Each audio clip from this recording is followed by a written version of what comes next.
Okay, boys and girls, remember when we left off? End of chapter 15.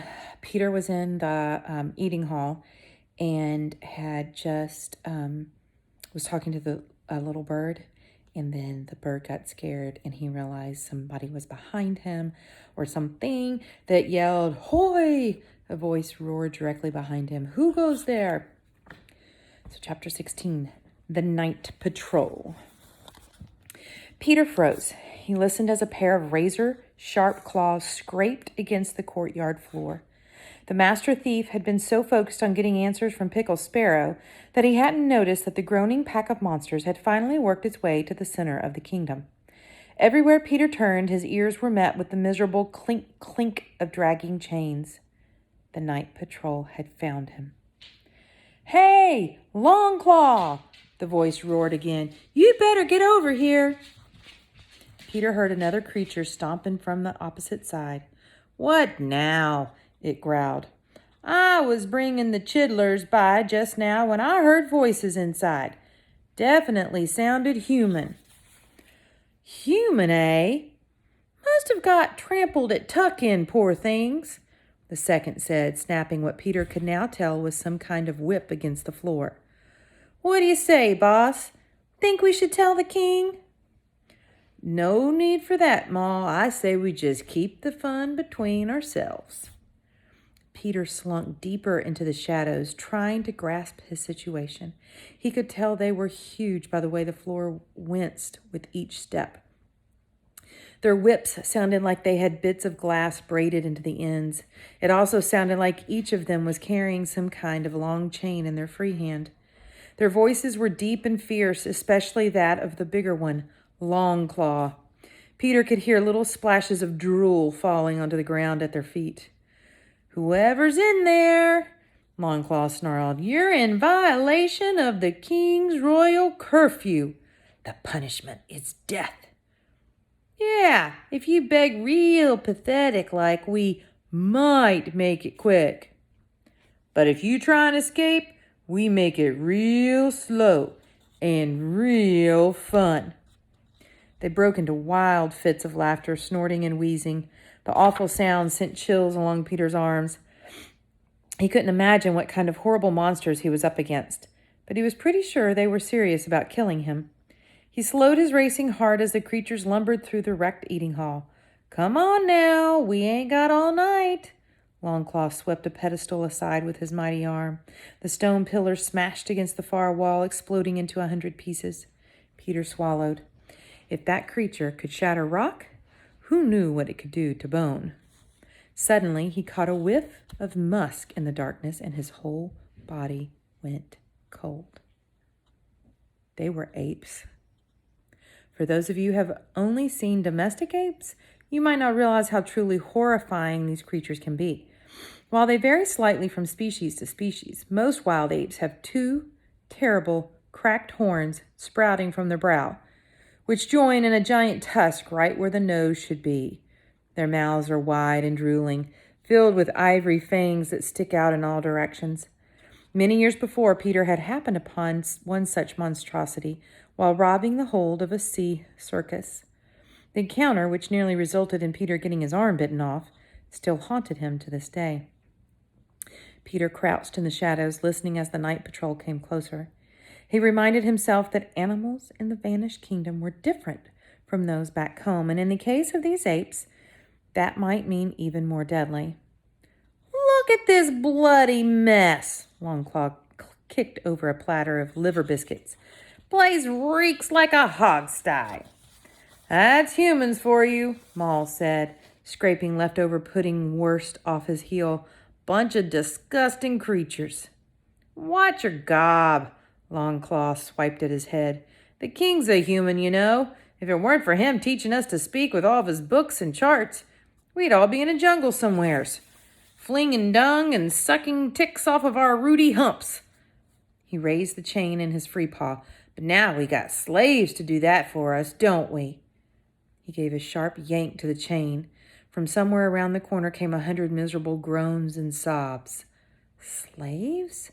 Peter thought to himself. "They must be fettered to the other end of those chains." But as pitiful as their cries were, the boy knew he was no good to anyone if those apes got hold of him. His first concern had to be with his own survival. The night patrol was blocking his exit, so running wasn't an option. He could try scaling the wall, but it would be just as dangerous.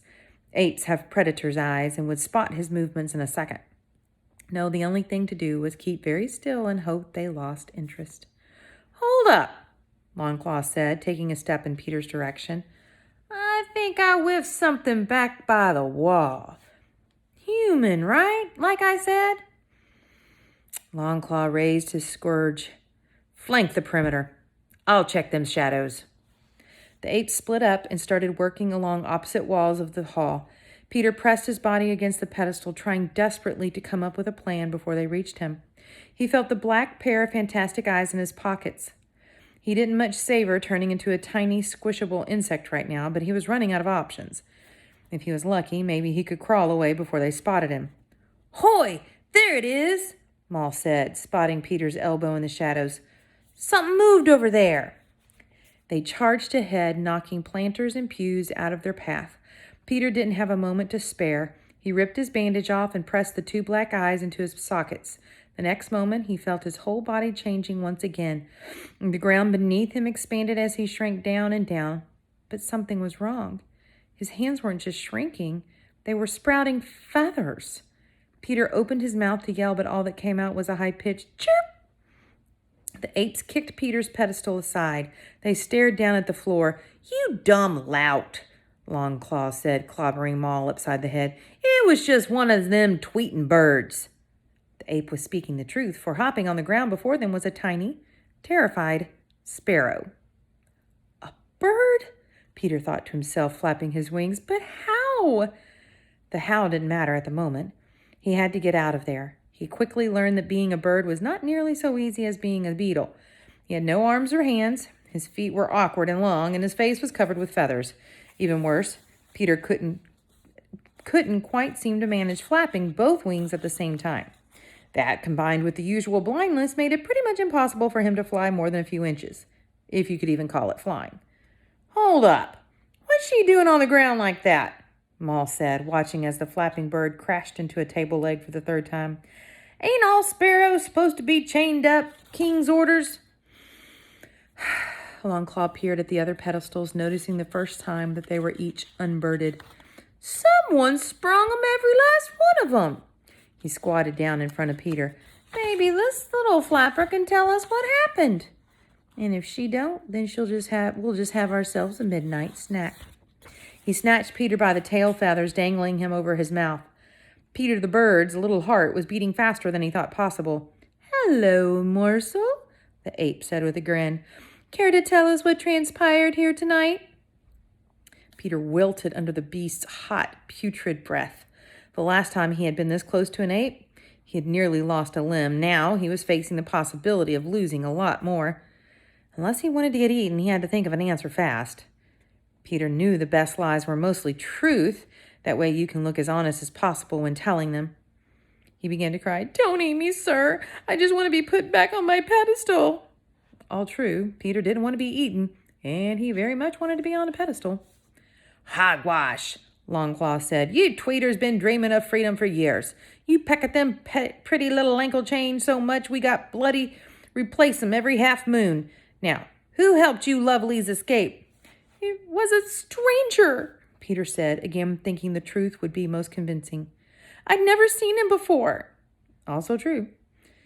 "He shouted something about 'down with the king,' and then popped our chains off like magic. My sisters flew away, but I couldn't on account of a broken wing." He thrust out a crooked arm as proof. "I saw the stranger run off, though. He went that way." Peter pointed in a direction leading away from Mrs. Molasses' house. "A lockpick?" Longclaw put his paw straight through the wall. "King'll have our hides if he hears this." He threw the bird to Maul. "Your chores can wait. Shackle this one and assemble the horde. I want all apes on the lookout for that stranger." He stormed off. Maul carried Peter to an empty and still upright pedestal. He took a tiny gold shackle between the tips of his claws and struggled to latch it around Peter's tiny bird leg. At last he succeeded. "Scrawny rat," the ape muttered. Hardly worth a meat. He took up his whip and lumbered into the corridor.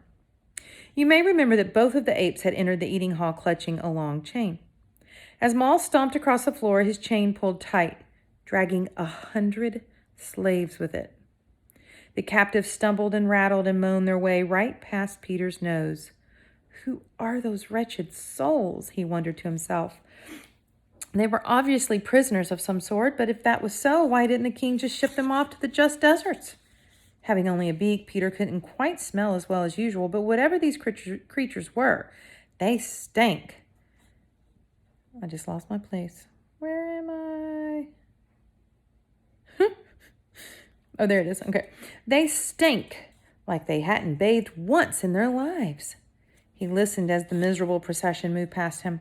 Peter was having trouble sorting out their exact numbers. Sparrows, as a species, are not renowned for their attention spans, but thought he counted at least 100 heartbeats along the rusted chain. Move it, you maggots! Maul cracked his whip from somewhere down the hall. The mysterious prisoners staggered forward, their groans echoing through the palace. When the eating hall was finally clear of all danger, Peter set to the challenging task of removing his eyes. While struggling, the great thief wondered about how exactly these particular fantastic eyes worked. Have you guys figured it out? First, they changed him into a bug and then a bird. But remember, the first time he tried, it also tried to turn him into something else, but we just we didn't know what it was doing. You guys remember? He was in the just deserts, and he started getting all changed. Remember how he was changing and he couldn't breathe? So it was that one and the bug and the bird, right? Okay, so Peter thought of the brief conversation he'd had with that beetle on, that sun got bright all of a sudden, on Mrs. Molasses' wall. And just before the apes arrived, he had been talking to a sparrow.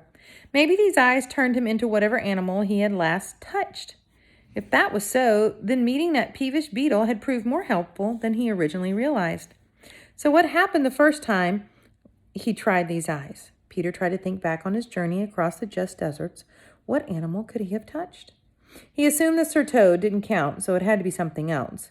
He remembered how he couldn't breathe and how everything around him, even the air, had burned like fire against his clammy skin. But what sort of animal can't survive its own habitat? Unless I wasn't in my own habitat, he chirped to himself. Maybe I was turning into something from the ocean, something like a fish. Peter thought of the shipyard back home and how the docks were always covered in suffocating fish. That's exactly how he would have died had not Sir Toad been there to save him. He only hoped he'd have a chance to return the favor. Peter finally managed to remove the black eyes with the help of both feet and a stray relish spoon, and was soon sitting on the pedestal as a full-size 10-year-old boy once more. The tiny gold chain around his ankle had burst wide open upon his transformation. I must remember never to handle a snake, he thought to himself, or else I'll never get these things out. Because he wouldn't have any arms or hands, right, to get the eyes back out. Peter hopped down and raced from the eating hall. He had left the box with the other fantastic eyes behind a pillar in the corridor. He needed to retrieve them before anyone found them. When he reached the gate, he grew pale. He could smell that someone had been near, someone filthy.